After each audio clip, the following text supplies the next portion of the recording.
do, do, do, shoot, do, do, do, shoot, do, do, do, shoot, do. Have no idea why I started that, but hey, it is what it is. Who the hell don't like a little salt and pepper? I mean, everybody should like salt and pepper, right? At least I thought so. But nonetheless, what's going on, great people of Atlanta Falcons Nation? Mad Mike Sports. If you're new to the channel, hit that subscribe button. Tell you the contact talking football with your boy, Mad Mike. How you doing, great people? Go ahead and hit that like button. All right, it's 17 people already in here. Hit that like button. Hit that subscribe button. It will really help if you hit that subscribe button. All right, really hit that subscribe button so you get all of the notifications when I go live, when I drop a video. Myself, K-Styles, Miss Maggie, all the people, the crew of Atlanta Falcons Nation. Yes, yes, yes, yes, yes, yes, yes, yes, yes. You read the title. You're probably wondering to yourself, why the hell did I title it this way? Well, I'm not one of those creators that's gonna pull your card like there. I'm not gonna tell you guys shit that you want to hear. I'm not gonna tell you things that you don't want to hear.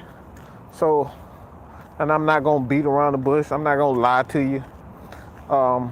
Even if it, we have a little back and forth, brouhaha. Well, you're gonna know it. So basically, the title of this video is the Atlanta Falcons have traded for Lamar Jackson, or so they say. Well, there's a lot of people that's out here, content creators.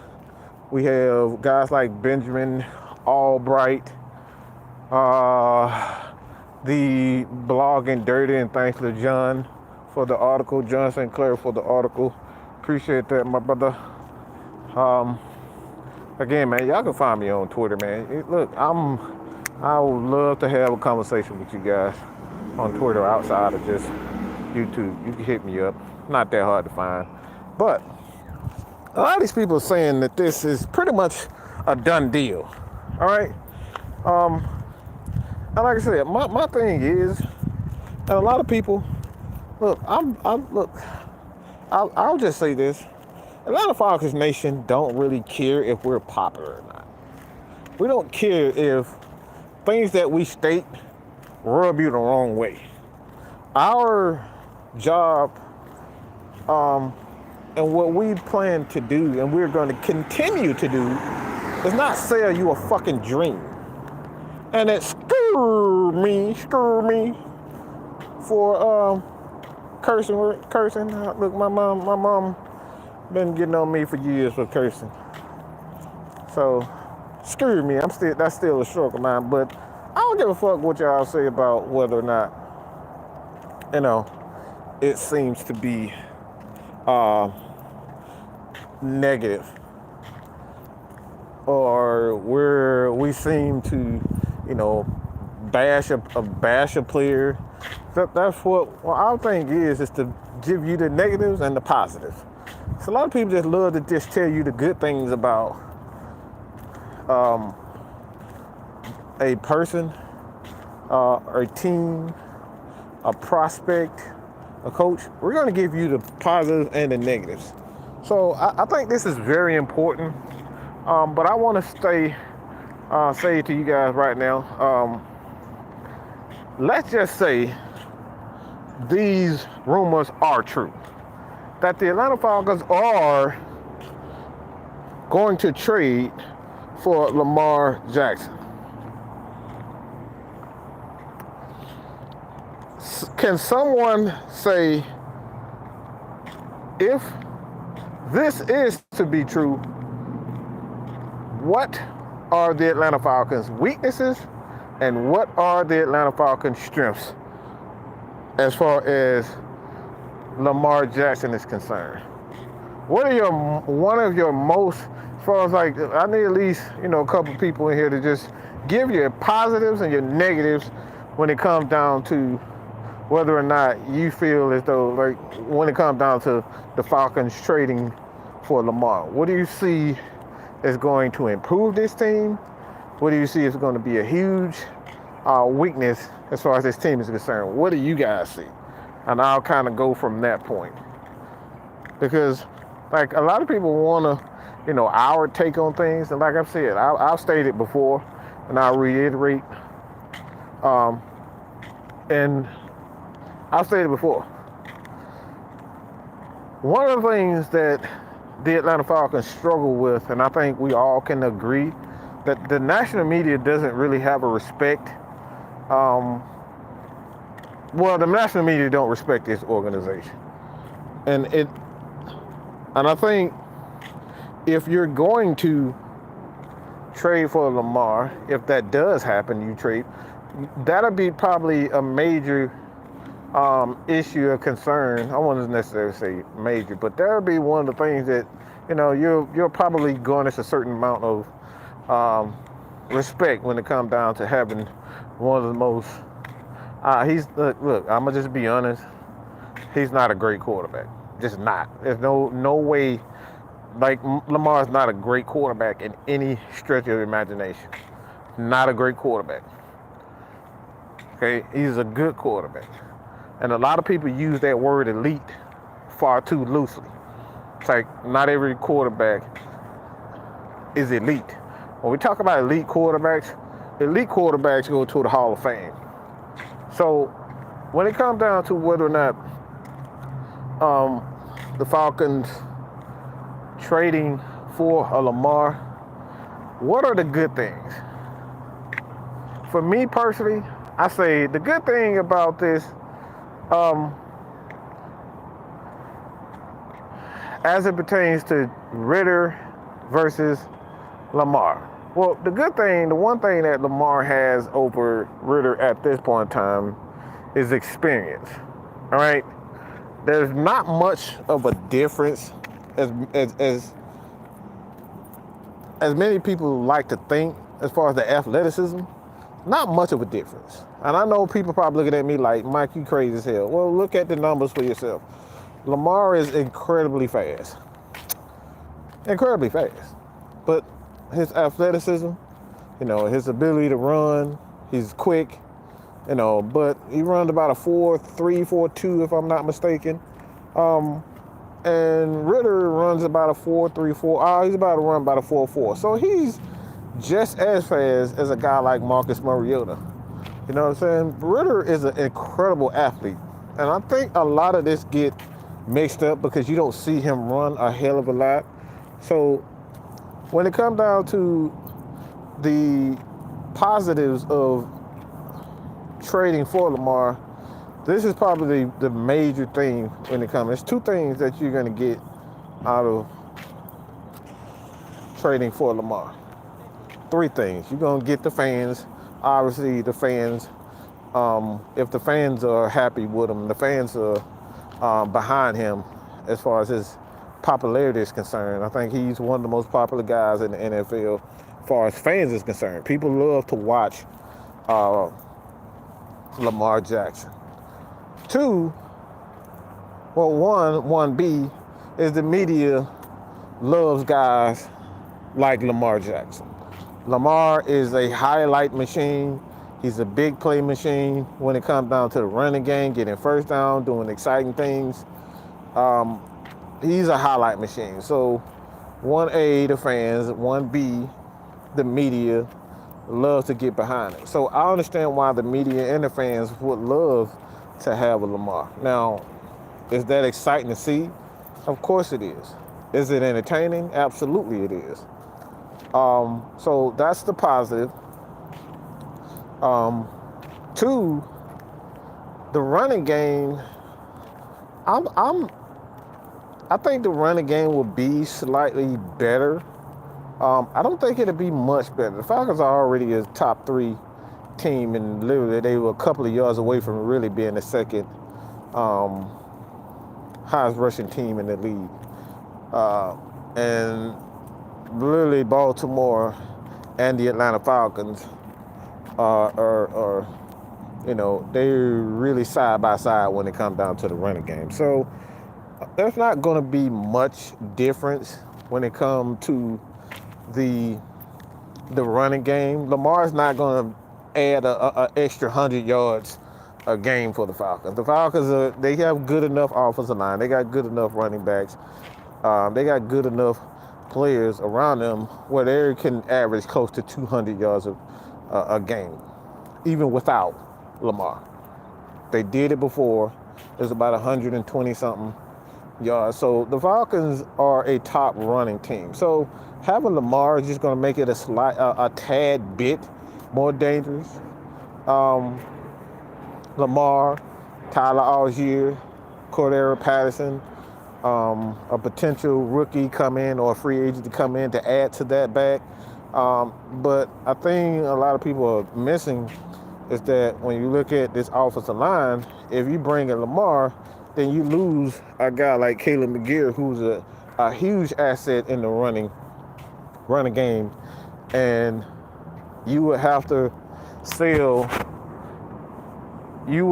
pretty much, and I know a lot of people gonna be upset when I say this, but you're really gonna have to, get behind Jalen Mayfield. Okay, so Jalen Mayfield, you're gonna have to get behind Jalen Mayfield. Are you guys willing to say, all right, we bring in Lamar, let Caleb McGarry walk, and let's put Jalen Mayfield at right tackle, because ultimately that's what's going to happen. Two, there's not a guy in free agency as far as offensive linemen are concerned that's going to come in and do what Caleb McGarry is doing.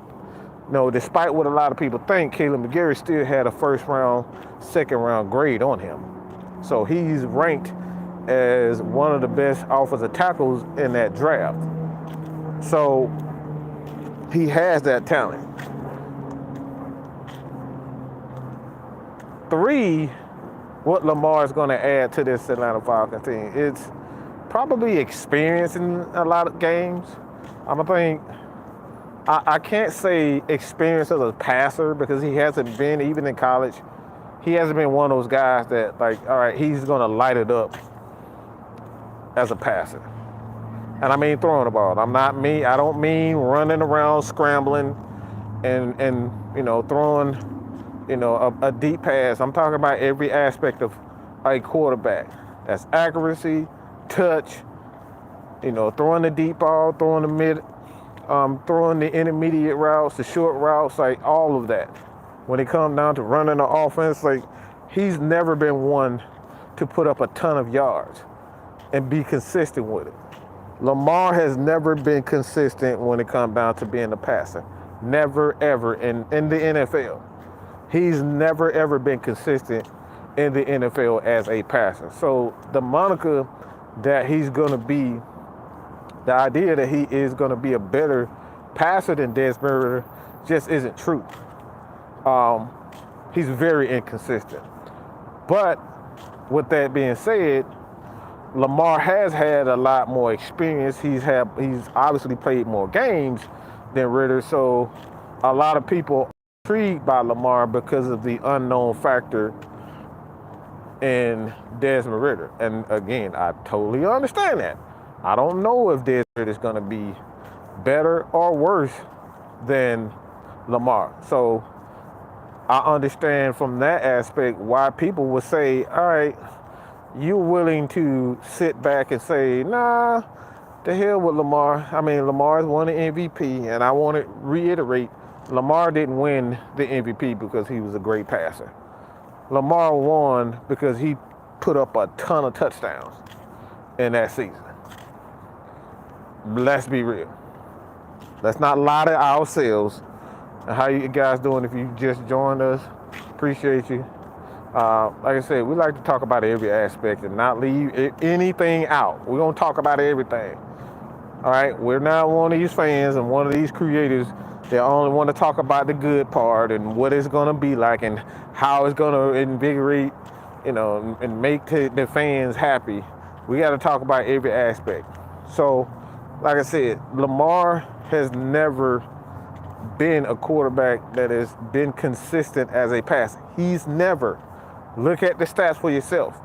A lot of people think it's disrespectful to say that Lamar is on the same level as a Marcus Mariota, but what do we say? You can think in your head that you are better than a Jerry Rice, but Jerry Rice is the all-time leading receiver.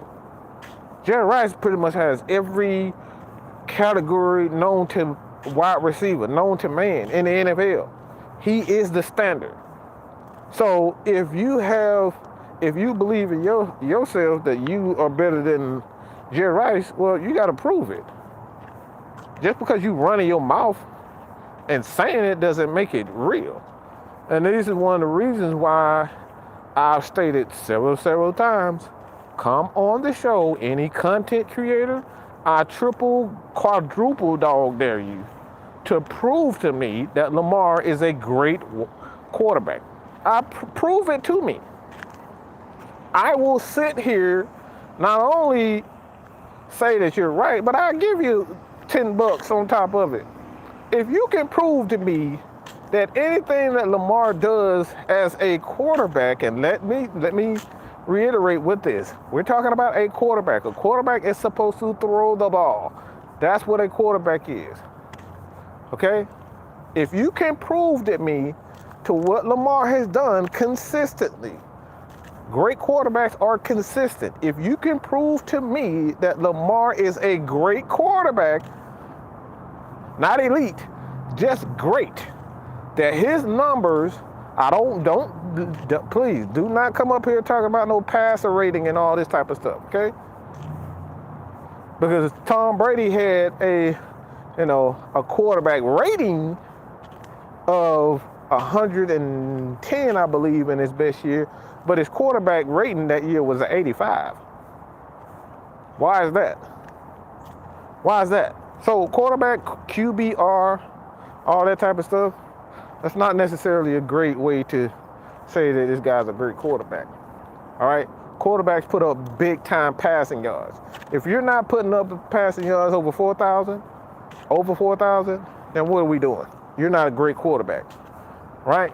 If you're not putting up 40, 35 plus almost every year as a quarterback, then what are we talking about?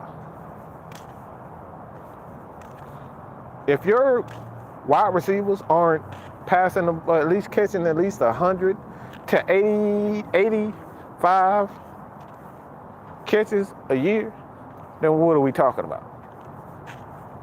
So when it comes down to Lamar Jackson and what he would provide for the Atlanta Falcons, he's just going to make this running game a lot more dangerous than what it is as far as their ability to make plays. But is he really going to make the offensive line better? That's the thing. Does Lamar Jackson make the offensive line better? Not sure. Because, again, if we bring in Lamar, chances are we're going to have to let a Caleb McGarry walk. And I think everybody, for the most part, who's seen Caleb McGarry this year, along with Chris Lindstrom, say they obviously one of the best duos, if not the best offensive lineman on this squad. And quite frankly, I think they're one of the best in the NFC South. So you're going to let these guys walk. So would Lamar improve this offensive line? That's up in the air. Would Lamar improve these wide receivers? Now, this is where I know I'm going to get a lot of hate, and you guys forgive me. All right, Wavy Two Time, how you doing?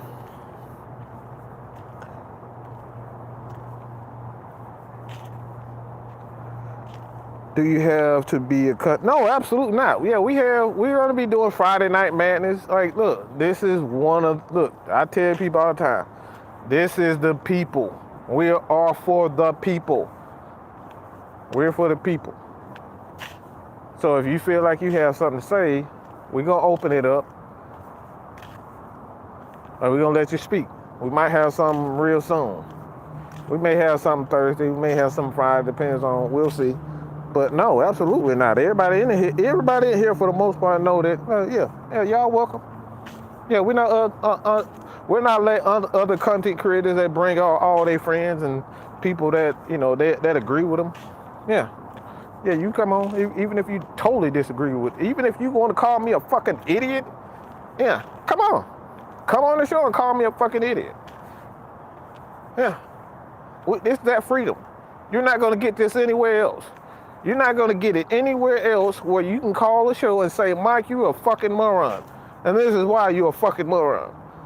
Only here at Atlanta Falcons Nation, Mad Mike Sports, you get that freedom to be that, to say that and do that.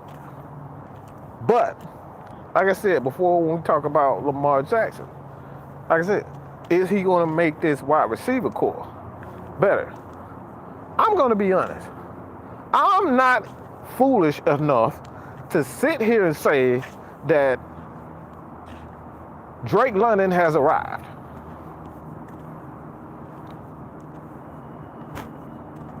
I'm not foolish enough to say that Kyle Pitts has arrived. There's been plenty of guys who had one great year, one great Pro Bowl year, and you never hear from them again.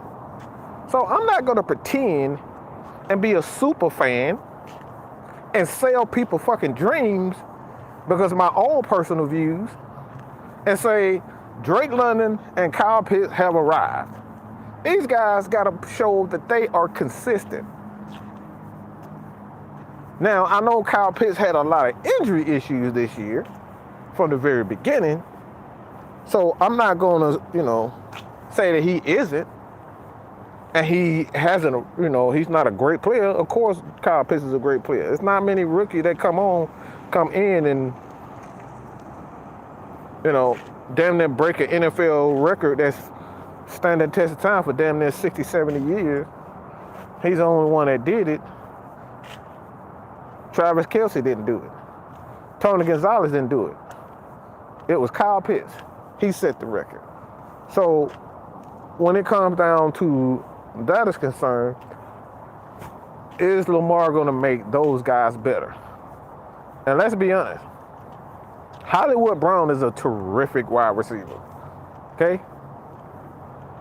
Terrific wide receiver. Does he have his shortcomings? And this is no pun intended, but does he have his shortcomings? Of course he does. Does he have his weakness? Of course he does. But let's not pretend like he isn't a great wide receiver, because he is a great wide receiver. He's a very good, let me rephrase that. He's a good wide receiver. So the idea of people saying that Lamar he didn't have weapons is just false. Completely false. Because you don't like a wide receiver, or you don't think in your own that Hollywood Brown is not a great wide receiver, doesn't make it true. Again, we got to go to the numbers and go to how the experts see him. The experts say Hollywood Brown is a terrific receiver. Coaches say that Hollywood Brown is one of the, he's a great young receiver. One of the best deep threats besides Tariq Hill in the league. So he's a very good receiver. So the idea that Lamar never had weapons is just, again, false. No truth to that whatsoever. Just because you don't think Hollywood Brown is a great wide receiver doesn't make it true. A very good wide receiver. Two, you have a guy, and Mark Andrews is regarded as the best tight end in the league over Travis Kelce. I personally think Kelce is the best tight end, but that's my opinion. But you have a lot of people that think that Mark Andrews is the best tight end in the league. I've seen him. We play him. Yeah, dude tore our ass up against Baltimore. Dude tore our ass up. Mark Andrews is the real freaking deal. So to say that Lamar doesn't have weapons is just false. There are teams out here that's still looking for one wide receiver.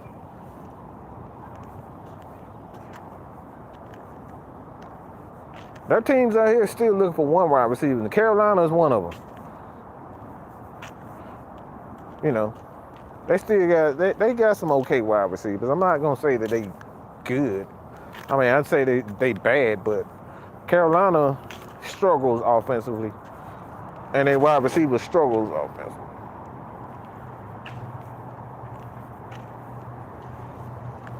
I mean, outside of Cooper Kupp, it's like, let's keep it real. Do the Rams really have great wide receivers like that? Not really. They don't really have. They have a bunch of mediocre guys, but they don't have, outside of Cooper Kupp, they don't have a two wide receivers that are great. They had it,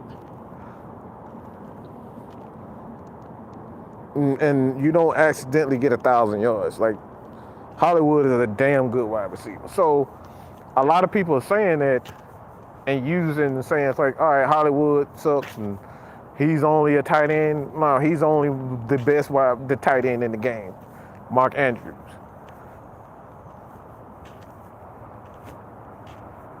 So people say that because he didn't, quote unquote, have weapons in Baltimore, that the Falcons have weapons. It's like, I'm gonna be honest right here for one. I'm gonna just say this. Hollywood is better than Drake right now. Why? Because he had experience. And two, he's been there. I'm taking Hollywood over Drake right now. If I'm being honest by myself, now Drake has monster potential. I think he can be one of the best. He can be Mike Evans-esque, and I think we've seen that. But right now, Hollywood is a better receiver than Drake. Drake is still learning the game. So if I'm being honest about myself, I'm taking Hollywood over Drake. Just being honest. I'm taking the Calvin Ridley over Drake. Just being honest. Now again, I believe that Drake London is going to be a fucking problem in the NFL. He's going to be a major problem. The speed, the hands, the toughness, and when he holds on to the ball, dude is a fucking problem. So I think the upside for Drake is incredibly higher, is much higher than Hollywood, but right now, Hollywood is a better receiver.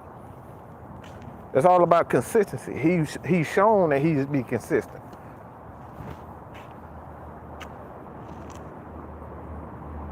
Two, you look at the tight end. Yeah, Kyle Pitts has Kyle Pitts is probably one of the most talented, skilled tight ends to ever lace it up.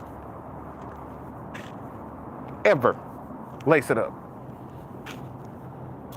He's one of the best wide receiver tight ends to ever lace it up when it comes down to the skill. Just ask Tony Gonzalez. He said he's never seen a freak athlete he's never seen a tight end as talented skill-wise than Kyle Pitts. Never. But right now, if I'm being honest with myself, if I'm talking about tight ends, I'm taking Mark Andrews. Andrews has been there. The dude is a deep threat. The dude is a short threat. The dude is an intermediate threat. The dude is a problem in the running game. The dude is a complete tight end. Kyle Pitts is still learning how to block properly. Kyle Pitts is still learning how to run routes properly. But his upside is insane. Kyle Pitts' ability to pretty much play every position, again, outside of a Shannon Sharp, I've never seen a tight end, Tony Gonzalez. I thought Tony Gonzalez was a little bit, I thought Shannon Sharp was a lot more, me personally, I thought Shannon Sharp was a lot more skilled as far as his ability to play multiple positions. Because you can line Shannon Sharp outside and he can run wide receiver routes. Like, Shannon was that damn gifted. A lot of people disrespect Shannon Sharp, but Shannon Sharp was a freaking monster, bro. But if I'm being honest with myself, I'm taking Mark Andrews right now over. Yeah, I'm taking him over. So I'm saying all this to say this. He had better talent, in my opinion, than the Falcons have right now offensively.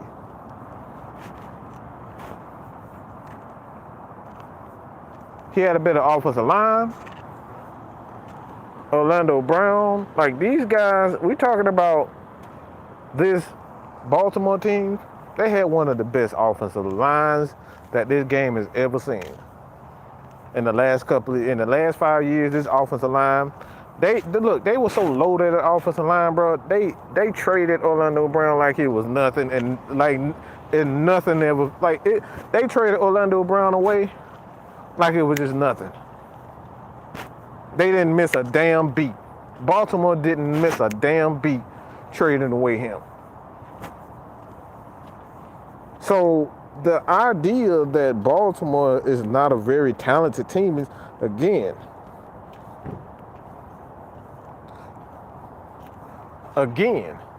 the idea that Baltimore doesn't have talent is just absolutely foolish. And I know, like I said, a lot of people, Kyle Pitts is not better than Andrews, sir. He's more talented skill-wise, but he's not better than Andrews right now. That's just facts. Sorry, I'm sorry to tell you that, but Kyle Pitts is not better than Andrews. He's more talented skill-wise, but he hasn't put it all together yet. Sorry, Donnell. And I'm a Falcons fan through and through, but Kyle Pitts is not better than Andrews right now. That's facts. The numbers state it. Everything states it. Now, what Kyle Pitts can be at this point, Kyle Pitts can be probably the best tight end that's ever been. But right now, he's not that. Right now, he's not better than Andrews. Right now, he's not better than Travis Kelce. Just not.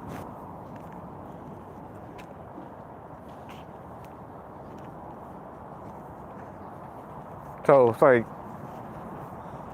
my thing is like, he putting up those numbers, doing a great job.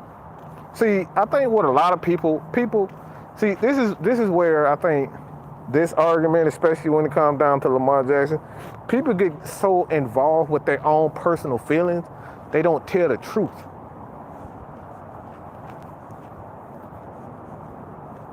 Because we're so involved in our own personal feelings, our own personal opinions.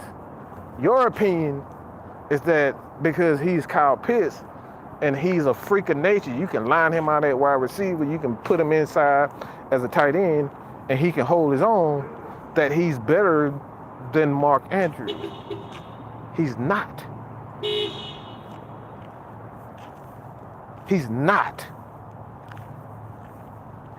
I think he's eventually going to surpass him, but he's not better than him right now. And see, that's what people get mixed up. We get so involved of this guy, he can run a forward, and at tight end, you can line him up at wide receiver. You can do so many things with Kyle Pitts. But right now, Andrews is that guy. Right now, Travis Kelce is that guy. That's the facts. And we only deal with facts. People get potential and proof confused sometimes. And that's what I'm saying. Not saying that Kyle Pitts is not eventually going to get there or eventually going to get better. I think, like I said, I think Kyle Pitts is eventually going to be the greatest tight end of all time. If he stays healthy, this dude's going to have the best numbers, especially as yards. He's going to shatter that yards record. He stays healthy, Kyle Pitts gonna shatter that shit because you can line him outside as a wide receiver, and these DBs are just too small for him. It's like Megatron out there. Dude is stupid, but right now he's not there yet. We saw it this year. Granted that Marcus Mariota didn't help it, He didn't help it being inaccurate, but even, that's no excuse. The reason why I say it's no excuse for him not, because Tony Gonzalez played with some pretty bad wide quarterbacks. If you didn't know anything about Kansas City when Tony Gonzalez, he played with probably Trent Green, and that's probably it. The man had Elvis Gerback at quarterback. And I forget the other quarterback he played with. But these quarterbacks were no damn good. And he was still putting up numbers. Tony Gonzalez was still putting up numbers with pretty bad quarterbacks. So the excuse that he doesn't have a quarterback is he okay. No, don't retract this. Let them talk. Let them talk. Nobody gets their comment banned and all that. Like let everybody have their opinion, bro. Damon Hewitt, yeah. Like, come on, bro. Like, he has some pretty bad quarterbacks, but he still put up numbers. That's the mark of a great player. And like I said, Kyle Pitts, yeah, he's a great talent, but consistency is what makes great players. And I think, again, people get confused when it comes down to their potential and actual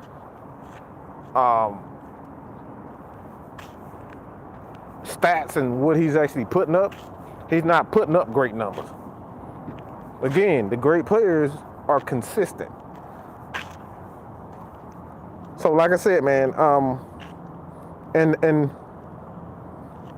look, let William Amy, shut up. Like, we're not gonna do that. Look, stop it. This is what we talk about when we talk about good play calling. This is what we talk about. Play calling, don't use that, if Arthur Desigmo plays. That's a cop-out. At the end of the day, I can call whatever the hell I want to call. But if the guy drops the pass, if the O-line doesn't execute, don't matter. This man, look, let me tell you let me just say this real quick. Do you guys think, let me just use this. I'm gonna use two examples. Do you think what happened with the Tampa Bay Buccaneers throwing the ball 66 times, do you think that's a genius? That was smart? Is that smart? I just wanna know. The Tampa Bay Buccaneers had 78 plays, 66 of them was passes. 66 of those passes, those plays were passes. Does that take any special knowledge, or you have to be a special play? Like, does that make you intelligent to say, all right, I got Tom Brady, let's throw the ball 66 times? How smart do you have to be to do that type of stuff? Like, you got Tom Brady on the field, and your running game is struggling, and you say to yourself, well, damn, but this running game's struggling. What should I do? Obviously pass the damn ball, right? So that doesn't take special brains to be able to say, all right, we're going to pass the ball 66 times. That's saying, all right, we can't run the ball, so let's just do the natural and most logical thing to do is just, we can't run, so let's just pass. You don't keep running the damn ball if you can't run the ball. That doesn't take a special skill set. So I'm saying this, why? We saw this. We see this in with the Rams. I say, how smart is it to say, all right, I got Cooper Kupp. Let me pass the ball to Cooper Kupp.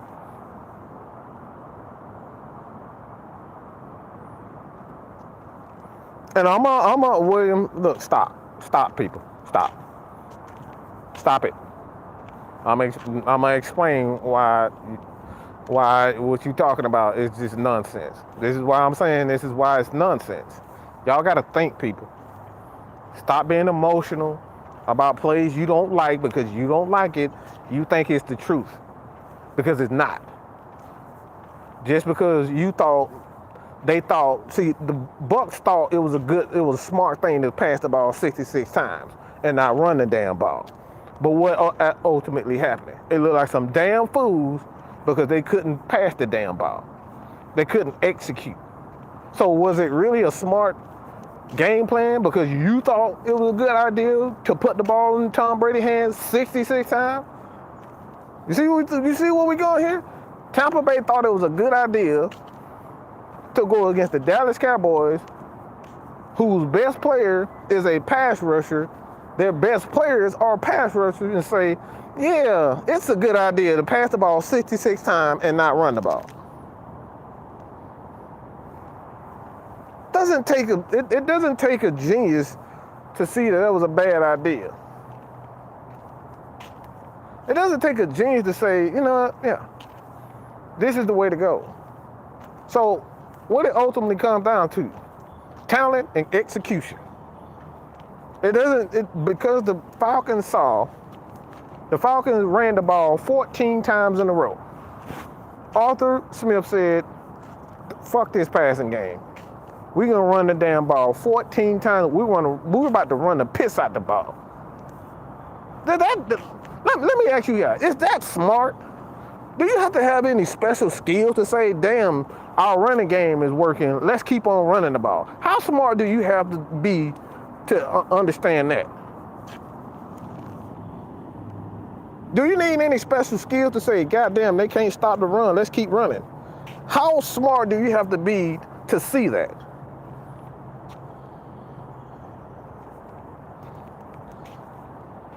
No, it's not. Look, see, this is what we're talking about, lack of creativity. Even that's a moronic statement, the lack of creativity. How are you a top 3 running team?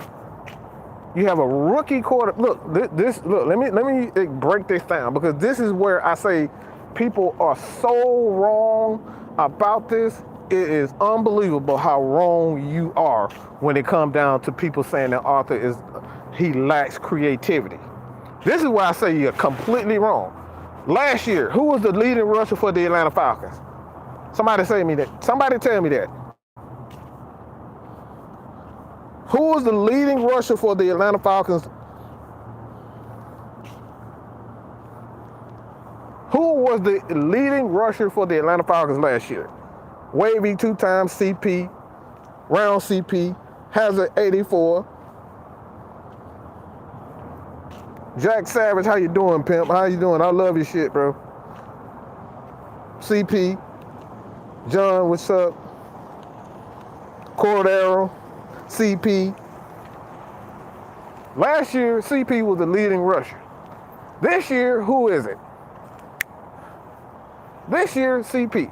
Last year was CP. This year is Tyler Algier. You kind of see where I'm going with this. Tyler Algier.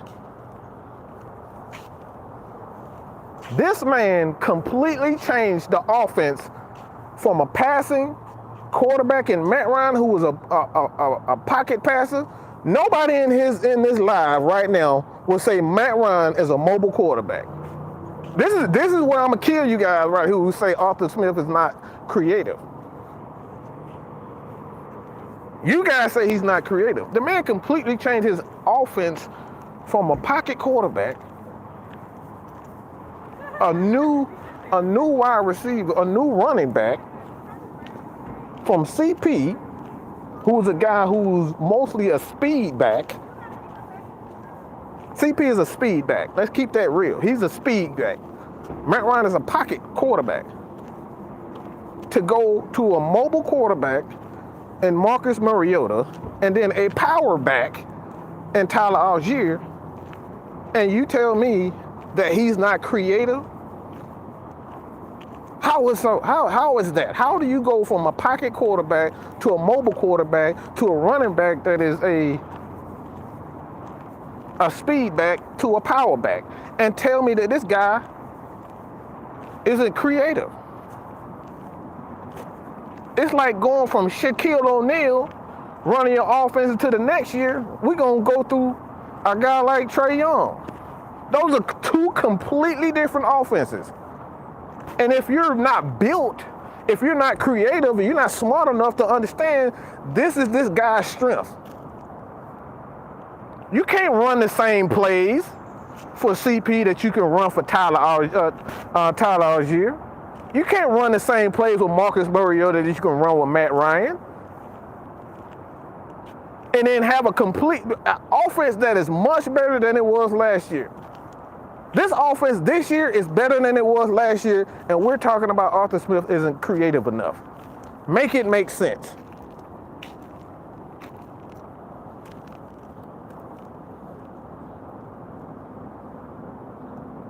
Last year, we was talking about Caleb McGarry being an absolute bust. Now we're talking about this dude deserves another contract.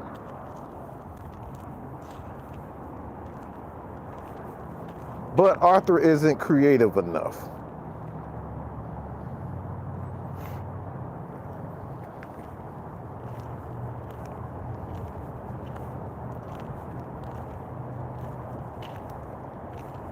So again, how can you completely change the offense? This is not the same offense it was last year.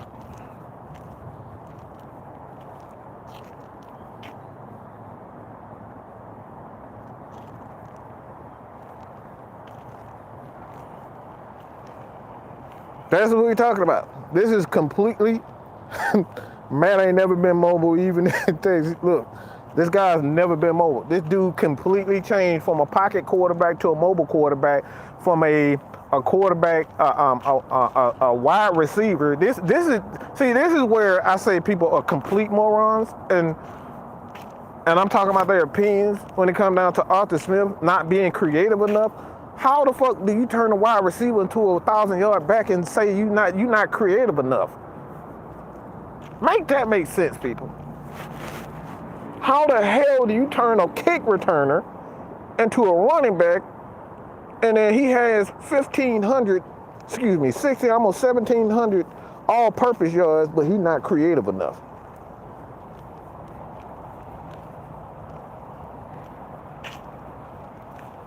I just want to know what other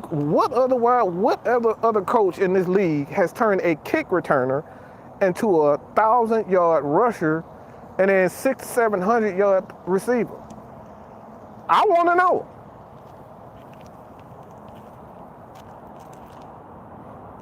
I'll wait.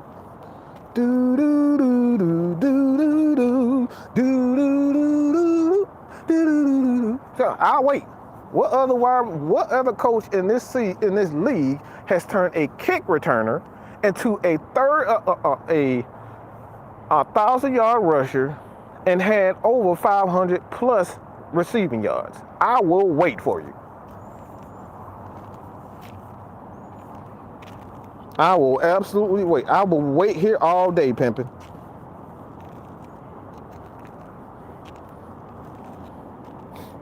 Look, everybody got Google.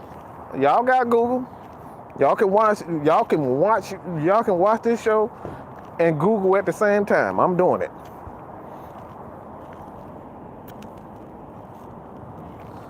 See, this is why I get so freaking angry when it comes down to Arthur Smith.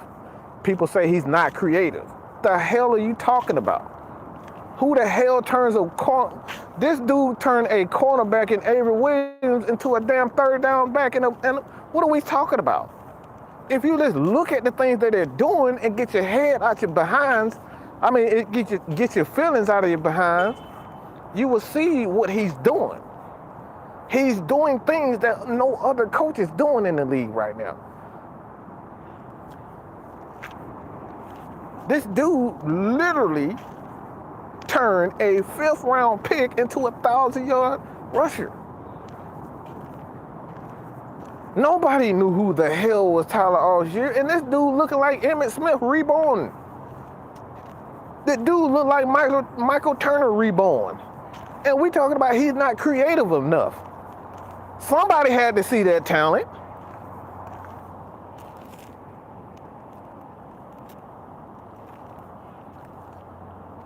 And I'm gonna say something about that situational passing, play calling too. This is where you guys are wrong again.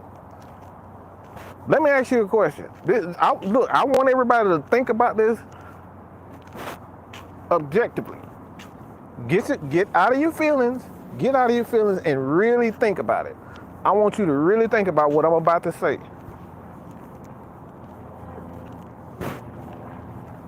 You have an offensive line that is struggle pass protection. Your tight end, probably your best receiver, is out. He's gone. He's on injured reserve. All you have left is a rookie wide receiver, Lamar Zacchaeus, who's about 5'9", and I'm probably being generous, and I hope he's about 5'9", 180 pounds. You got Demir Bird, who's even smaller than him. Michael Pruitt, who nobody wanted at tight end. And this is no disrespect to these guys, but this is the truth. You got a center in Drew Dahlman who can't fucking snap the ball consistently for nothing.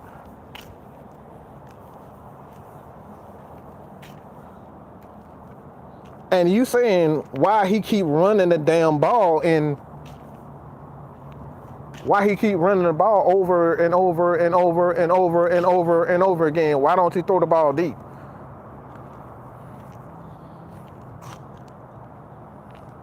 See, these are the things I want people to really understand when it comes down to his play calling. There's only so many things he can do for Michael Pruitt.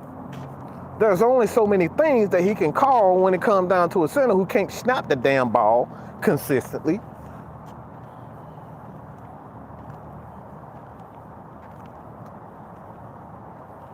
There's only so many things that you can do as a play caller to make sure that these guys execute. So when we talk about Arthur Smith play calling, his play calling is a result of the talent around him. If you had a Mecole Hardman on this team, you don't think Arthur would be calling deep passes to Mecole Hardman? Like, come on, people. Let's just think about this for a second. If you got a Mecole Hardman on this team, you don't think Arthur would be calling deep shots with Mecole Hardman? We don't have a Mecole Hardman type of player on that. OZ is not him. Demir Bird is not as talented as him. We don't have a Tyreek Hill. If we had a Tyreek Hill, don't you guys think that Arthur would be throwing the ball deep to a Tyreek Hill or designing plays for Tyreek Hill? These are the things that I want people to really think about when we talk about quarterback. His play calling. His play calling is a direct derivative of what the talent he has around him. I can't turn shit into ice cream. Man, Felipe Franks was a backup tight end for this team. And thank you for that. Thank you for that, Rounds. The man had Dahlman, Franks, two examples. Like, bro, how is this? Look. I'm glad you brought that up. You said Dahlman and Franks are two examples of Arthur Smith's ego, I think. What do you mean by that? See, and this is another thing that frustrates with me. Why are we pretending like we didn't have money? Well, y'all act like we had, you people act like they did not want to go get talent. This is the stuff that really pisses me off when it comes down to the fan base. Y'all act like we want to start a backup quarterback at tight end. You think his first choice was to say, nah, I'm going to start Felipe Franks at tight end. I think I'm that good of a coach that I'm going to start Felipe Franks at tight end? Come on, bro. What are we talking about?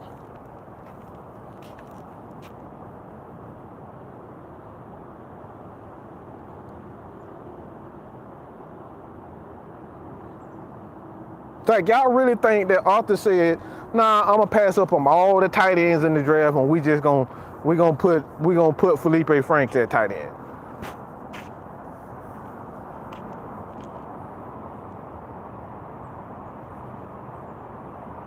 Come on, people.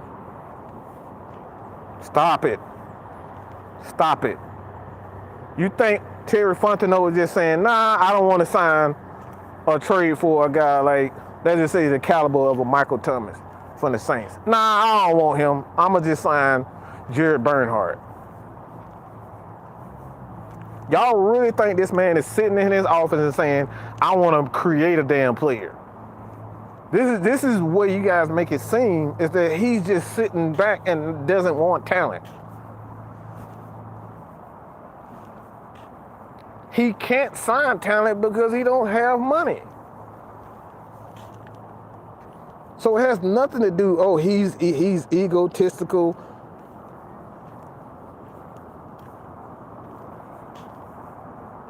He don't want to go out and get good players. What fucking money?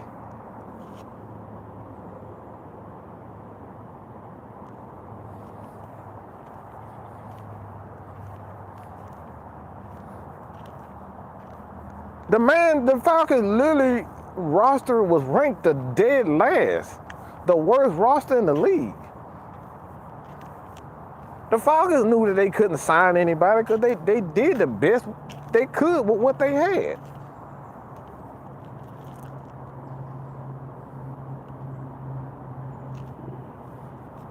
So again, this is one of the reasons why I say people just so moronic when it comes down to Arthur Smith. Y'all act like this man not trying to win, that he doesn't want to add more talent. Name a coach on any level that doesn't want to add more talent to their team. They said, nah, we good. I don't want to add nobody else good on it. I remember specifically me just playing in the neighborhood. Isaiah Murray, he used to play for the Atlanta Falcons, and he was my uncle's teammate when they went to Carver High School.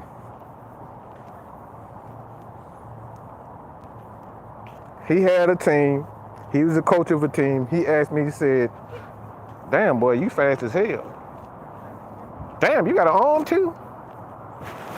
Yeah, why don't you come out here and try out for my team? Yeah, I tried out for quarterback and I tried out for wide receiver. Played both of them. So you think even guys in rec ball are always looking for talent, but some, for whatever reason, y'all think in y'all mind that Arthur Smith and Terry Fontenot is not trying to get more talent? Y'all think in y'all head that this man is not trying to call the best plays?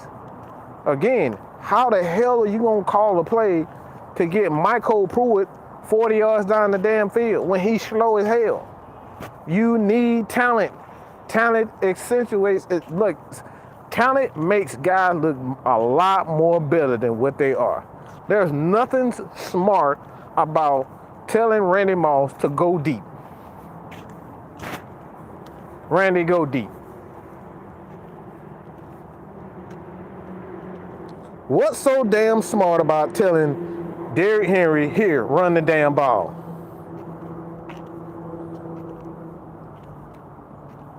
What's so smart about telling Aaron Donald, get after the damn quarterback? What coaches have to do is design ways to make sure that a guy like Aaron Donald can do what he does best, and that's get after the quarterback. So what a defensive coach or head coach is supposed to do? Bring a bunch of people that's around good at stopping the run, plugging, so we can get in third and long, so Aaron Donald can get after the quarterback. So again, there's nothing intelligent. There's nothing smart about what these guys are doing. It's all about the execution. Gotta have the players. All about the execution when it comes down to these players. And like I said, you try to put these guys, see, and another thing too. This is why I say people just Like, they're prisoners of their own imagination. Because how many guys have gotten fired and they're supposed to be offensive gurus? This dude don't even want to come back to the fucking States. He was labeled a damn genius, and he don't even want to come back to the States. Did anybody know who that is? This dude's so distraught. He thought they named this dude one of the great college offensive minds. He came to the NFL, thought he was going to blow it up. He got all these wide receivers. They drafted all these wide receivers and put them with this quarterback and thought they were just going to run the NFL. The dude lost his job in 3 years. Anybody know who that is?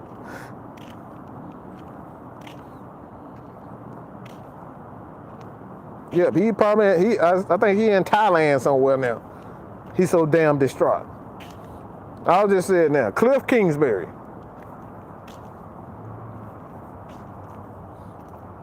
Matt Rule is another one. They thought they were just going to come here, get all this talent, and I'm going to be a genius.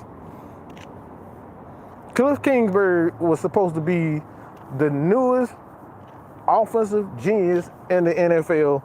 Matt Rule and Cliff Kingsbury were gone in 3 years. 3-4 years. So what that tells you? Joe Brady was another one that was supposed to come here, and they labeled him an offensive genius, and Joe Lombardi, he went to Los Angeles. He was labeled a genius because he helped with that Saints offense. His ass got fired.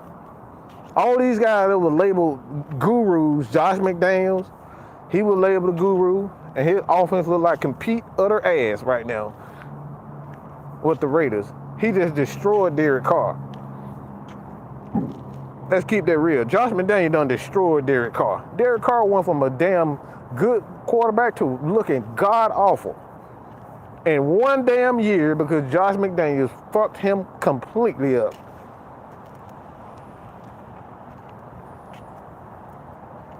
Chip Kelly's another one. That's a great one right there. So this is one of the reasons why I say y'all got to give this man time to get the talent. And then once he gets the talent, that's the thing. Once he gets the talent, if his offense doesn't improve, then we can talk about, all right, he's on the hot seat. But this man has never had the opportunity to even have an offense. This is the first time that he's had his quarterback.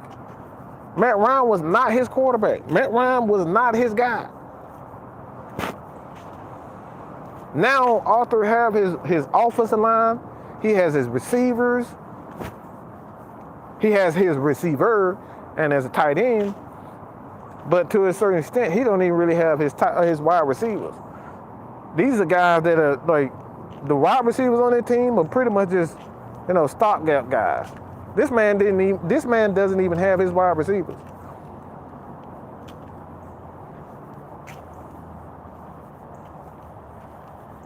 So how is a guy supposed to be a great play caller and he don't have his weapons?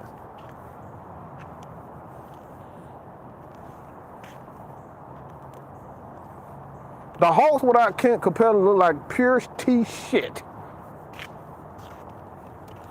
I'm gonna just say it. The Hawks without Clint Capella look like fucking trash. Clint Capella come back, damn, this team look like they go back on a winning streak. Coincidence? I think not. Coaches need their particular players to help their scheme.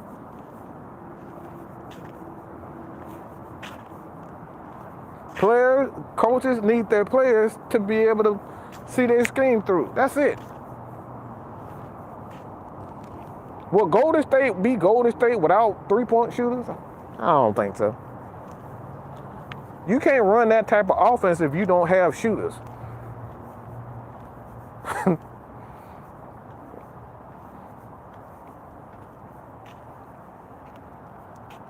And we're seeing it right now, especially at quarterback with the Atlanta Falcons. The Falcons offense went to pretty okay. They still struggle like hell in their first year, but that passing game was much better than it was right now. So what did I tell you? You need experienced guys. You need guys that you know for a fact that can run your particular offense to be able to show. But if you don't have those players at those positions, how can you expect this guy to call the best plays? It's impossible, people. So again, this is one of the reasons why I say just give this guy time.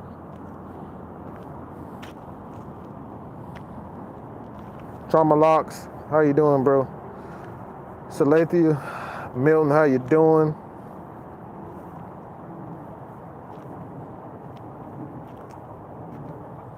And see, we be putting so many unrealistic expectations on people. Like, see, and it really burns me up because we act like other teams are not trying to get better in also. Y'all act like other teams are not trying to get better. Y'all act like the Panthers are just gonna sit and not do anything. Y'all act like the 49ers are just gonna sit back and not do anything. No, we like our team. We're not gonna try to get better on the defensive end. Y'all act like Buffalo is not gonna not want to get better. Y'all act like other teams are not gonna want to add talent too. And then put these unrealistic expectations, oh, you gotta make the playoffs. Let these guys put their team together. Give them time to put their team together before we put these unreal, it's either playoff or bust next year. This man literally, this is the first time this Falcons team have had money to be able to bring guys in, bring their own guys in. This is the first time that we've had money. The Falcons have had absolutely no money to play with, and we talking about playoffs or bust. Now, in 2024, in my opinion, and this guy is still, not really showing a lot of improvement, then we can start talking about whether or not is he on the hot seat.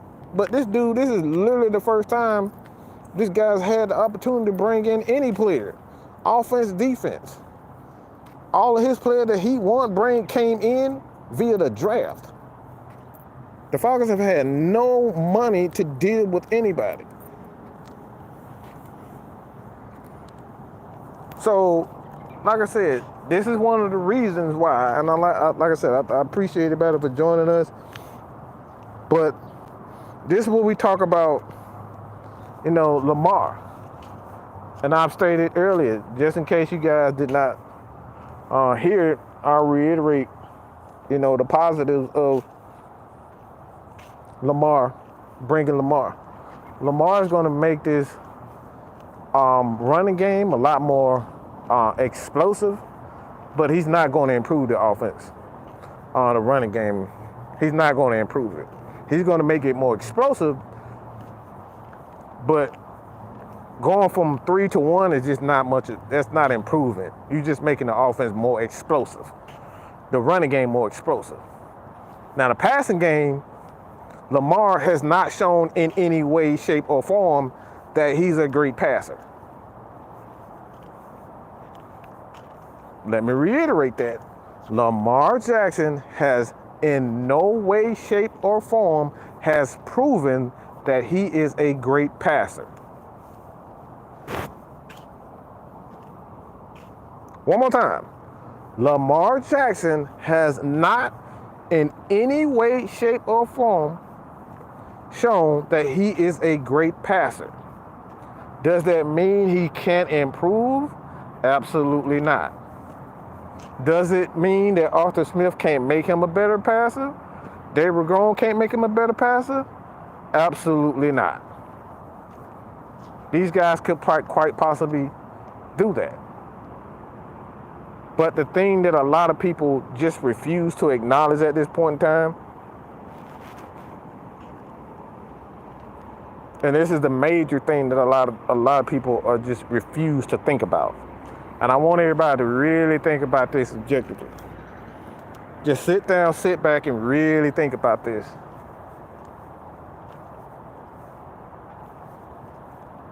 You're down 30 points. No, I'll just say it's 30. Let's just say 28-3 in the fourth quarter. Lamar Jackson has to throw him. He has to throw.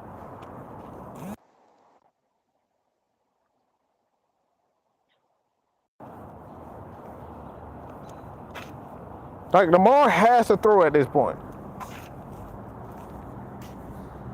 You got to throw your way back into a game. You got to Aaron Rodgers that bitch. You got to Matt Ryan that bitch. You got to Peyton Manning that bitch. You got to you have to Drew Brees that bitch. You got to Tom Brady that bitch. Have you ever seen one game? Let's say more than, because most of you can get lucky and have one game like that. But I don't even remember them being down 28-30, about 25 point plus, and Lamar has to take them, he got to throw them back into a game.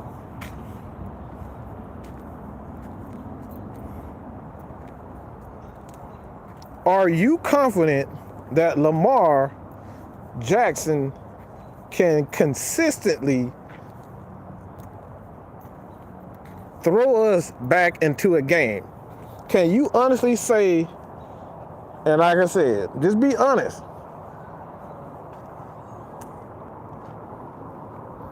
Just be honest with yourself. Do you think that Lamar Jackson can throw us into a game? It's the NFC South. It's the NFC Championship. Let's just say this. NFC Championship, the Falcons are down 28-3. Yeah, y'all like that number, don't you? The Falcons are down 28-3. Lamar Jackson has to, and I'm saying this, he has to throw. He's not allowed to run or scramble. Lamar Jackson is not allowed to scramble. All right? We're gonna play some Madden right here.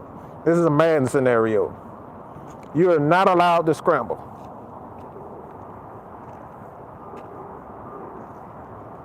Lamar isn't allowed to scramble. He got to stand in that pocket and he got to make throws. You are not allowed to pass. How many of you guys are truthfully and honestly think that Lamar Jackson can consistently throw us back into games?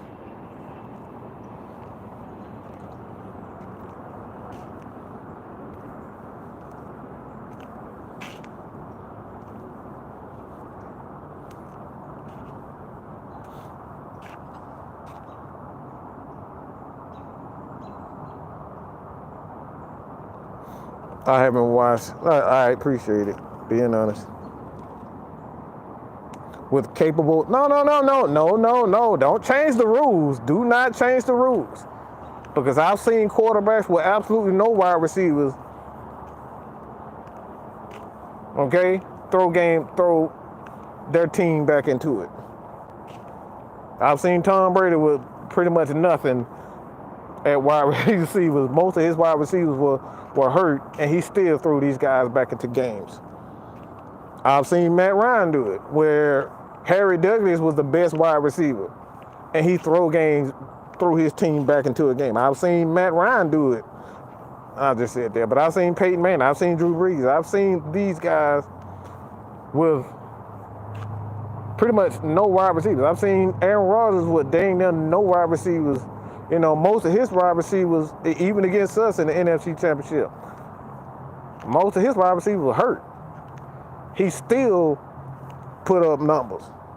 But how many, like I said, and Lenny, that is such a great, thank you for that. That is such a great point right there. But that goes into what I'm saying. It's like, how many of you guys are comfortable with his ability to be able to throw you 28, that's 18.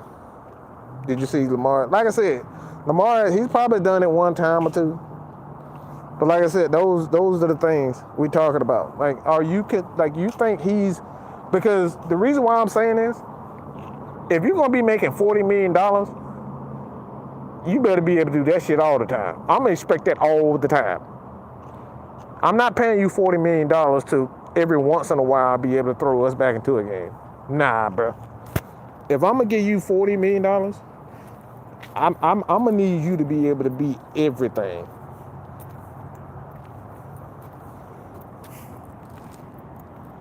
I'm gonna need you to be able to do everything for me. I don't need you to every once in a while throw the ball. I'm gonna need Lamar to be everything. He got to be able to pass. He got to be able to run. Hell, he has to be able to be a coach. If I'm paying him $40 million, you got to be a great coach on top of it. And these are the things we talking about.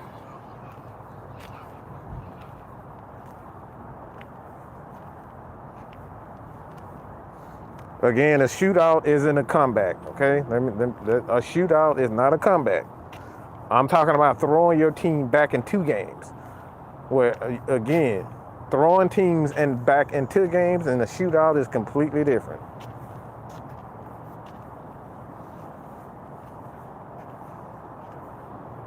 Well, you got to throw the ball 50, 60 times like Tom Brady did. Can you do that consistently?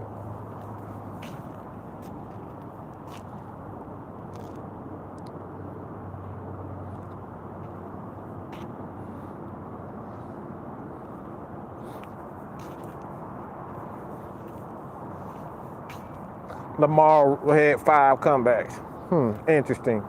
How many of those times that you know the defense held guys to stops? That's a whole nother thing too.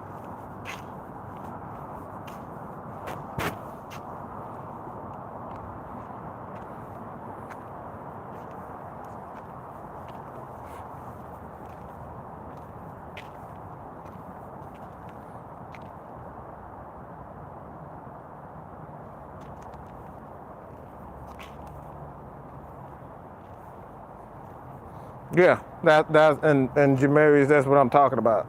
A lot of those games where it allowed Lamar to even get back in there, that's what we're talking about. I'm talking about his ability to throw his team back into it and keep that team back in it with his arm. Those are one of the main reasons why in the playoffs, can you count on Lamar to be able to do that? We've seen in playoffs, Lamar, all he needed to do was really make a couple of throws, and he couldn't do it. He was unable to get his team over the hump because when you get into the playoffs, they're going to take away what you do best away, and that's run the ball. And this has been one of the things when it comes down to Lamar. Can he throw or keep up with that pace as far as making the plays with his arm?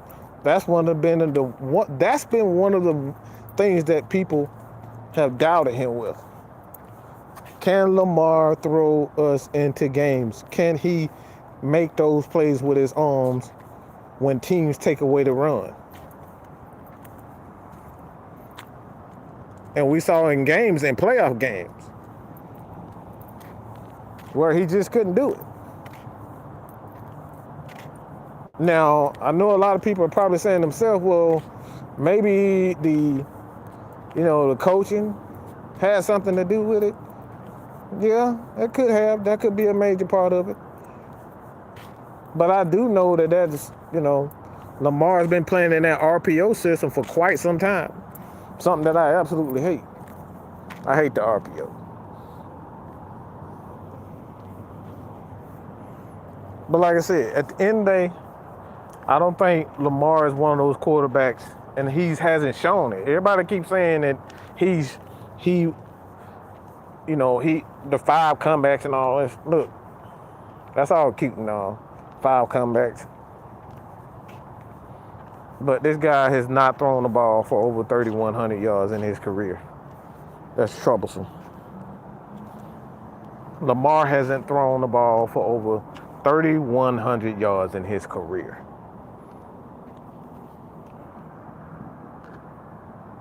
Is that something you can honestly say with you? And like I said, Greg Roman, he is a bad, He pretty bad. I'm not even gonna lie. I put him on par with Dirk Cutter.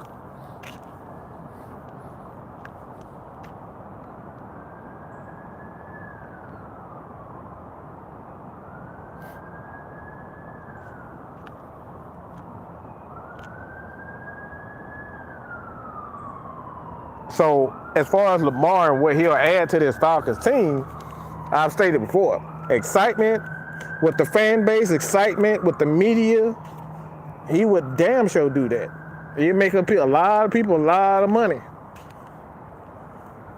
Because essentially what he's going to bring is bring that high school, college atmosphere. Yeah, people just want to be happy in high school and college. They just want to get drunk and have fun. So he'll bring that same excitement element to Atlanta. So Lamar Jackson, when it comes down to why people want him, they're not going to admit it, but they just want to relive that fun high school, college atmosphere.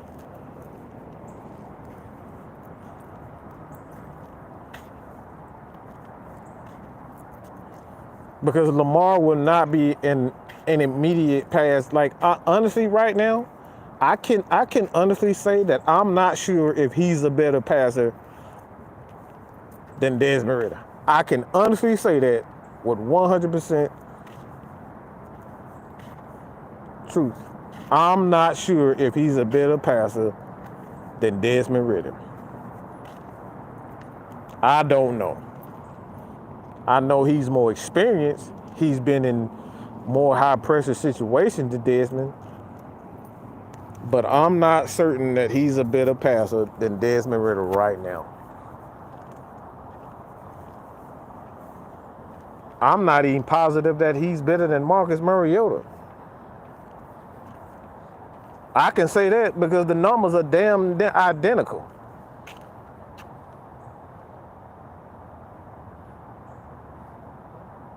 I mean, I'm just like I said. Look, if anybody can show me, and again, everybody keep talking about I'm trolling. If you can prove to me that he is a better passer than Marcus Mariota, prove to me right now that he's a better passer.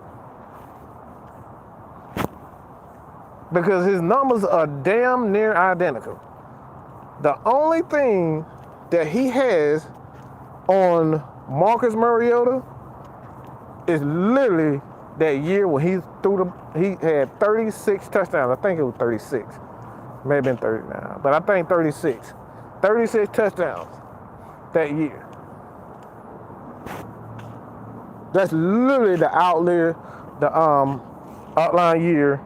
So, and I think that was his MVP season. Outside of that, their numbers are damn near identical, bro.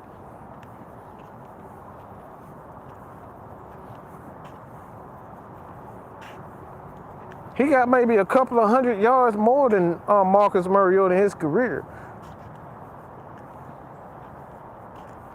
And Marcus missed 2 years, so it's almost identical. Marcus missed like 3 years. Well, he was like, I won't say missed, but he was benched for about 3 years. And his numbers are barely better than Marcus Mariota. Look, like I said, if you can prove to me, look, I will sit here and say I'm wrong.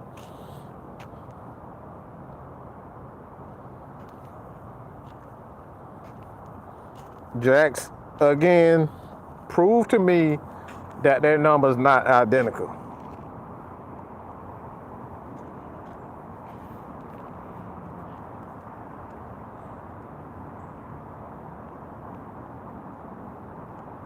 See, everybody want to say screw the stats, but you want to praise him for the stats. Like, come on, people. Lamar is an exciting player, but I want somebody to prove to me via the numbers that this guy is an elite passer. Prove it.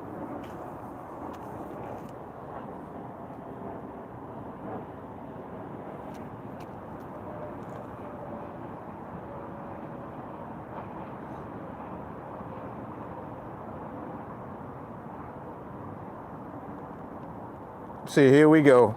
Y'all still like y'all just throwing out a bunch of opinions. That's the difference between watching GMs, looking at numbers and determine if a quarterback is a better passer. Again, prove to me and show me where he's a better passer. Because we can sit up here and say that,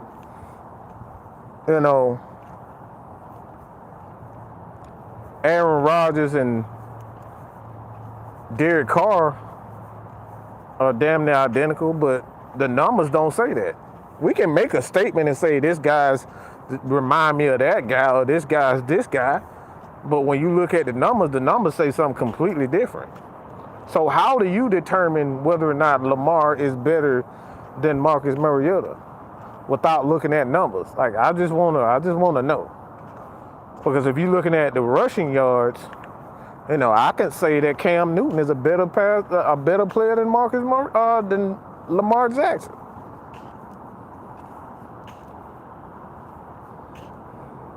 If we're looking at rushing yards,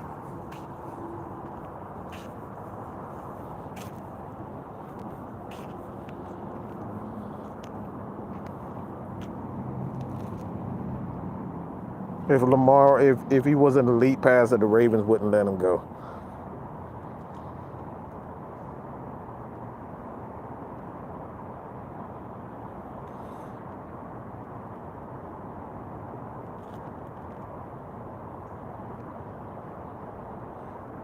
Lamar is slightly faster than Marcus Mariota, slightly better completion, but not 32 million. That. Yeah, I think the comments are slowing down now. I wonder why.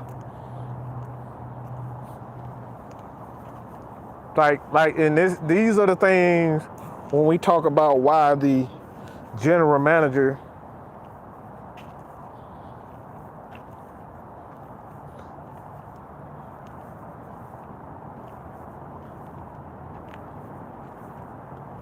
This is why the general manager. This is why like general managers and this is why general managers, when we talk about the general managers and the agents and whatnot. Like y'all think they just sitting up here looking at the player in his skill set. Like that shit don't matter to none of that shit matters to these general managers and these coaches. Like you can sit up here and say, yeah, he better than him, but you gotta prove it. You can say you better than Saquon Barkley, but if your numbers don't say it, then how can you say it? How can you say you're a Hall of Famer and you can't prove that you are a Hall of Famer? Your numbers don't say you're a Hall of Famer. We can sit up here and say a lot of stuff, but it don't. Your numbers, because you think a guy is spectacular and explosive, and he has great rushing stats, you have to be able to prove that you're on par with a Aaron Rodgers. This is the reason why Matt Ryan kept getting extension after extension, because his numbers spoke for him. This is why Aaron Rodgers is regarded as one of the greatest of all time, because his numbers spoke for him. Aaron Rodgers don't throw double digits interceptions like that. This is why he's regarded as one of the greatest of all time. Tom Brady is regarded as one of the greatest of all time because his championships and his numbers speak for him. So we can't say that, all right, numbers only tell half the story when it benefits our opinions and our thoughts.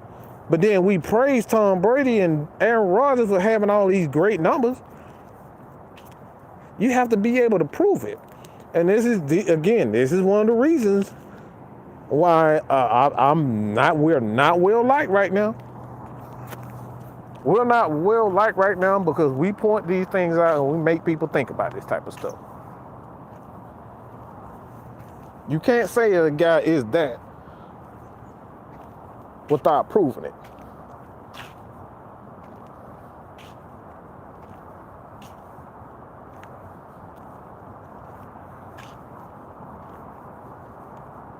gotta be able to prove it. You can't say I can fix cars, but you ain't never fixed a damn car. You gotta be able to prove that you fix cars. By what? Reviews and all that.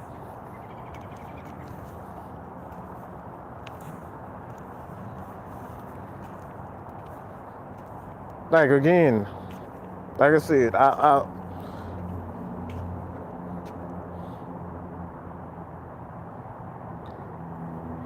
see, this is what we're talking about. Let me explain something right now. Everybody want to keep saying, "Oh, he's a better player. He's a better player. He's a better player." No, he's a better weapon. Lamar is a better weapon. I don't think anybody can deny Lamar Jackson when it comes down to, is he a better weapon? Is he more explosive? Of course, he's probably one of the most explosive quarterbacks as far as his legs, being able to use his legs and excitement in the league. But if he can't throw and a team needs him to throw to be a quarterback, is he really a better player? He's a better player in a specific system. It's like asking Drew Brees to run the damn ball. That's not what he's good at. Lamar isn't great at throwing the damn ball. And the numbers prove that. So we can't eliminate things because we like a player. You're going to need Lamar to be a quarterback. And he's yet to prove that he is a quarterback when we need him to be that. This is one of the main reasons why the Baltimore Ravens have yet to sign him, yet to give him what he wants.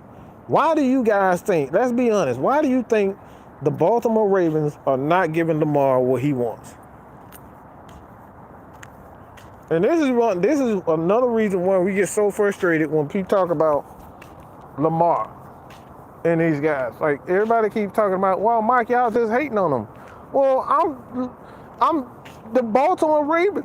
The Baltimore Ravens don't believe that he's worth that money. Well, why do you think they doing it? Because they're being assholes about it? Y'all think he just want to let him walk for nothing? Why aren't they giving him what he wants?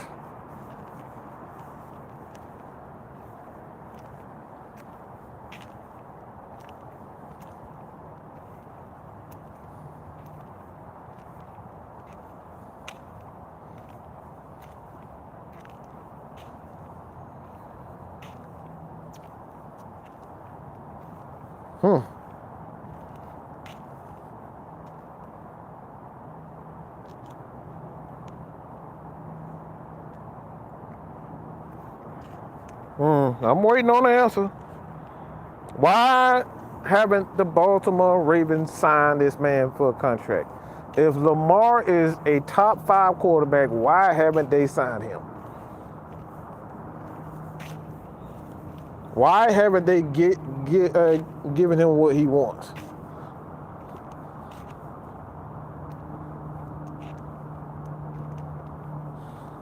Chuck, that right there. See, this is what we talk about.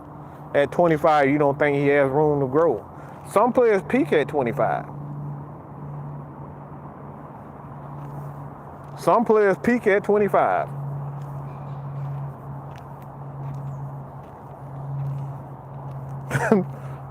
Okay? You don't think he has room to grow? He probably peaked. I've seen players peak at 25 and then you wonder what the hell happened to them.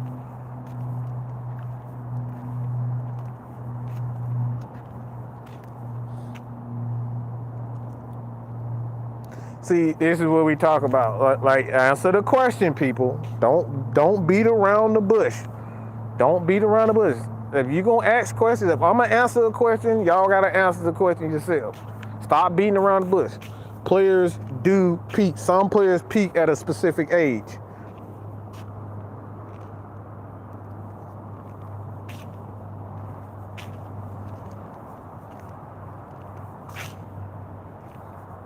Some players peak at an age. So what we talking about?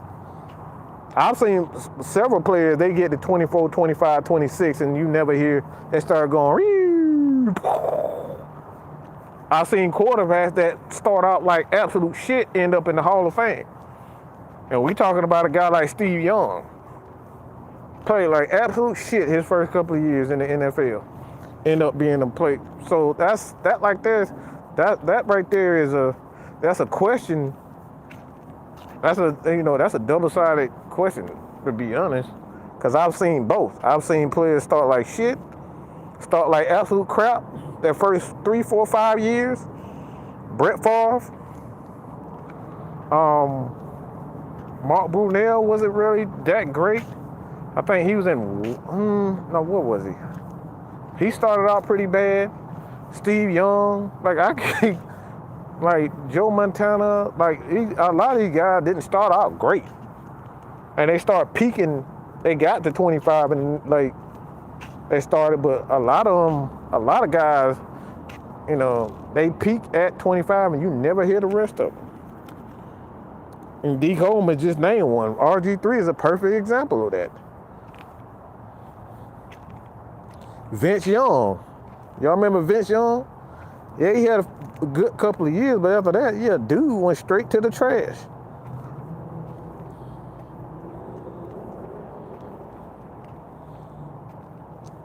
Mariota peaked at 25. Right. So I can't say. I'll say this. Do I believe we've seen the best of I think we have seen the best of Lamar, but that doesn't mean he still can't be a good quarterback. I think we've seen the best of him, but that doesn't mean he can't be a better quarterback, get better as a quarterback. I don't think he can still be the Lamar that we are used to seeing. But I don't think, personally, I don't think we're gonna see that same Lamar that we've seen. And he's kind of already showing us that he's not even the same guy. The dude has been he hasn't played a full season, bro. Lamar hasn't even played a full season. Do you guys even understand that?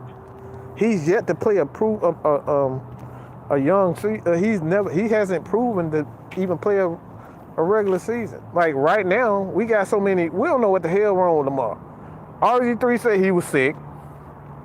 Lamar said he had a PCL strain. What the fuck is the truth? Is the guy sick or is he hurt? Which one is it? The Ravens said that he's yet to even come to the facility for them to even look at his knees. So he won't tell them what's wrong with his leg.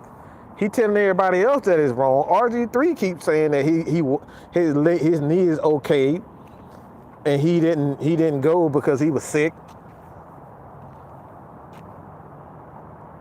Lamar has a lot of room to grow, especially if he gets with the offensive. Again, we don't know that. A lot of people thought Carson Wentz.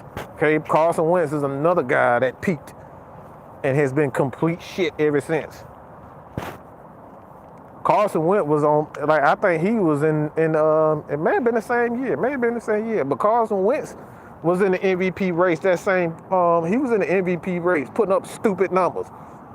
And look what happened to him.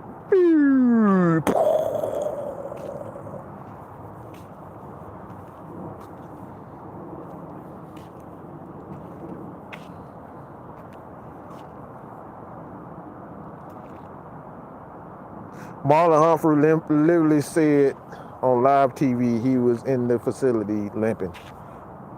But like I said, I don't know what's going on as far as that's concerned. I'll let that. It is what it is. But if you know anything about me, I don't like predicting any damn thing. Because anybody can fall off at any given moment in the NFL. We've seen it way too many times. I've seen Matt Ryan decline in 1 year. I see Aaron Rodgers is not even the same quarterback. Tom Brady, that game in Tennessee, he looked like absolute shit, and everybody has been delaying the inevitable. But Tom Brady has been in decline ever since that Tennessee game. So, like Lamar, I don't think you're gonna see the same Lamar. It's quite possible you're gonna see a better Lamar, but once you start getting them knee injuries, bro, trust me, knee injuries ain't going away. Just ask RG3. He literally talking about that now. Once you have them knee injuries, bro, it's damn near impossible to come back from and expect these guys to be the same player. But I'm not saying that he got room to get better, but I think he can be a competent quarterback. I'll say that. He'll still be a pretty good player.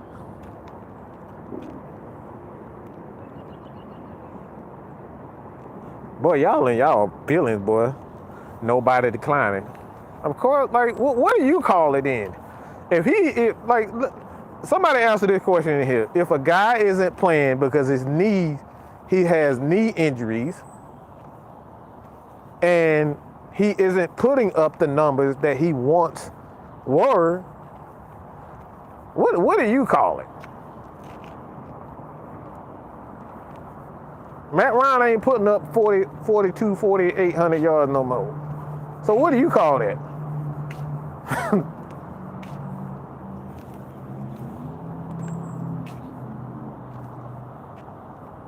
You just call it hurt.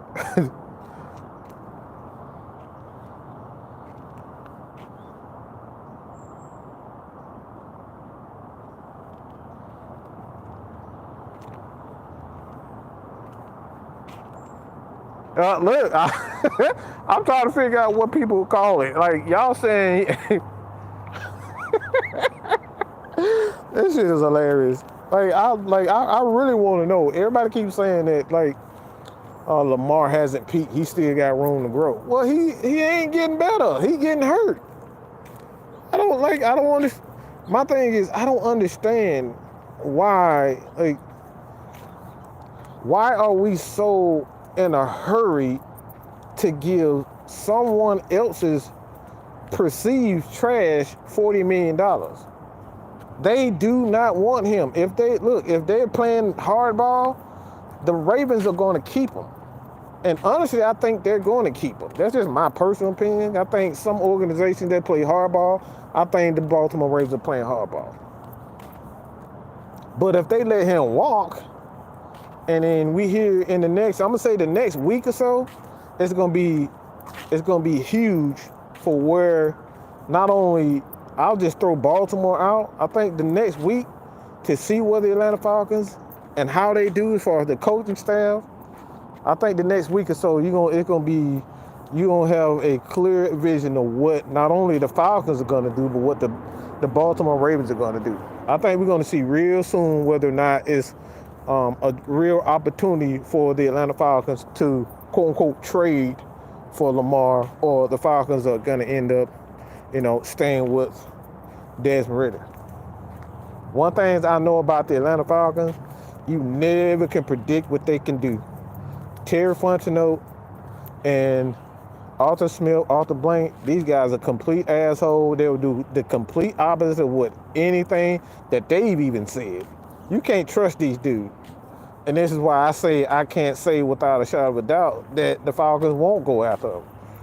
Because they already show you that they're not trustworthy.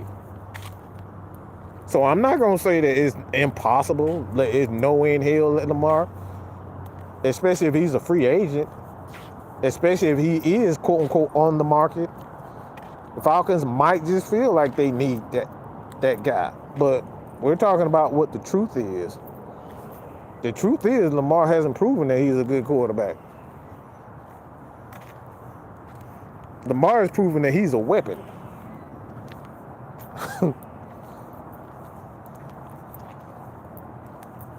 He's probably the best version of CP that we can probably think about right now. Y'all gonna be people gonna be so disrespected by that. He's the best version of CP in the NFL. Yeah, y'all gonna start tuning out for that. And what I mean by that, the dude can do everything. He can throw the ball. He can run it. Probably one of the best runners in the league. But that ain't enough to win championships.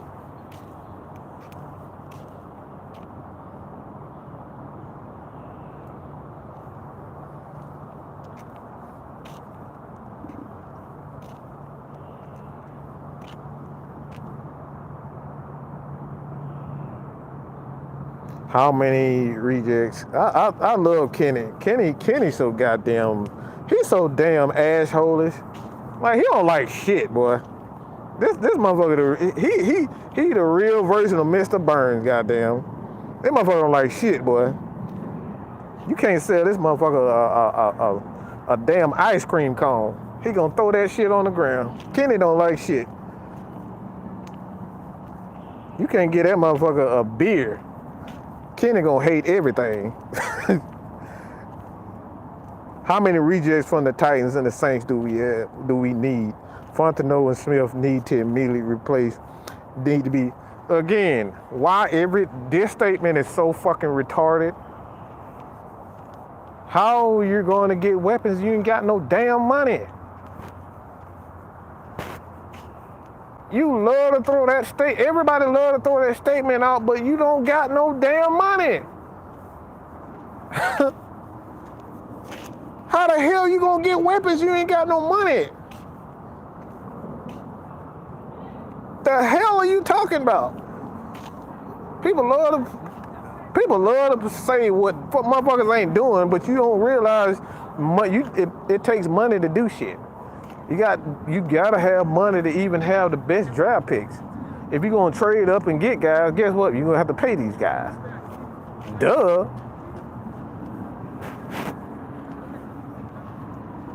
The higher you draft these guys, the more you're gonna pay them. I don't know why people don't understand that. How many rejects from Tennessee and the Bears do we gotta get? Well, what the fuck do you? Kenny, not Kenny. Who the hell said that? But what do you guys suggest?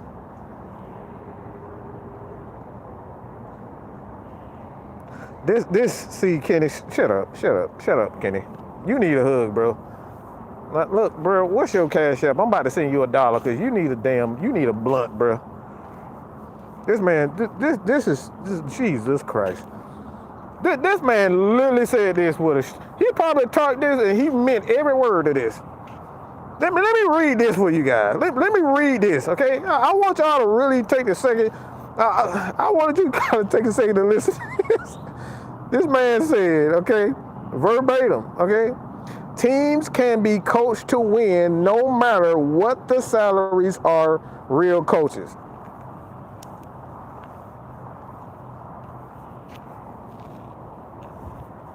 Let me repeat that again. Let me repeat that again, okay? And it's Kenny. Teams can be coached to win no matter what the salaries are. Real coaches.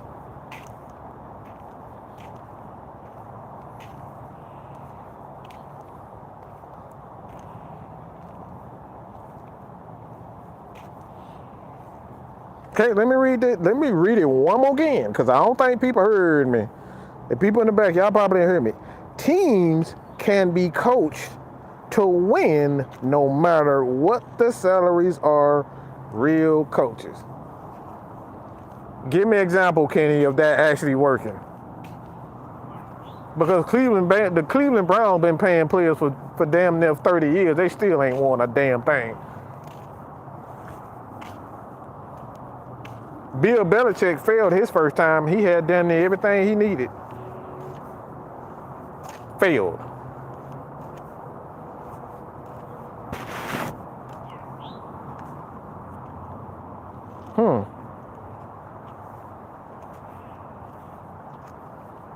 The Philadelphia Eagles pretty much spent every dime they had.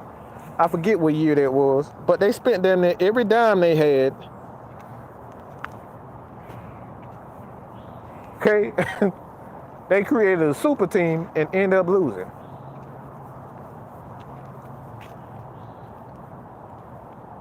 I love you, Kenny. Good God Almighty.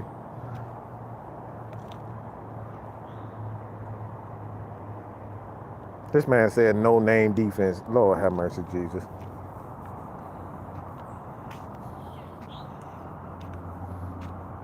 I'm tired.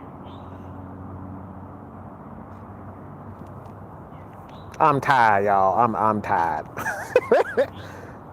This man said, this man think you really think in your heart of hearts that you can pay a motherfucker $500,000 and think you gonna win? You gonna play everybody $500,000 and you think you gonna get these motherfuckers up to win? Come on, bro, stop.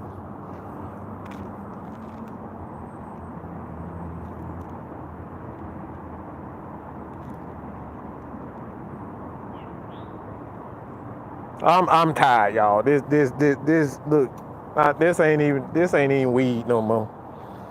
This ain't even weed no more.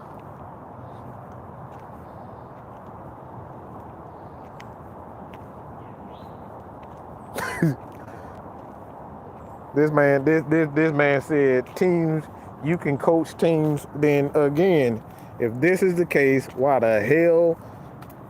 in the bloody hell are teams still losing when they signing, re-signing, cutting guys? Cleveland's still losing, and we still up here talking about, yeah. Like I said, I appreciate you guys, man. At the end of the day, I'll leave with this statement. No matter the outcome of what happens, whether we trade for Lamar or we don't trade for Lamar, I'm going to be supporting everybody who suits up for this damn team. But I am tired, sick and tired, okay? Tired of not having a damn pass rush. I'm sick of fucking quarterbacks. I'm sick of having an offense and no defense. I'm sick of it. I need a damn defense. I need a complete team. I need to be able to run the damn ball when we need to. I need to be able to get stops when we need to, and we haven't had that in quite some time. If the Falcons believe that Lamar Jackson is the way to go, I won't have no qualms about it. It is what it is. The Falcons believe that they want Marcus Murray. They want Lamar. I'll just have to deal with it. It is what it is. I'm a Falcons fan, not a player fan. Fuck all that. Matt Ryan got traded. It's fuck Matt Ryan. He ain't with the Falcons, so I don't give a shit. So if the Falcons feel as though that Lamar Jackson is the way to go, I'm going to support it. It's about the Falcons at the end of the day. But if you heard what the Atlanta Falcons stated, these guys want longevity. These guys want to build a franchise that's here to stay for years to come. If you decide to spend $42 million on one player, and that's just the market value. That's not saying how much he's actually going to get. The market value right now, I think, is $44 million for Lamar Jackson.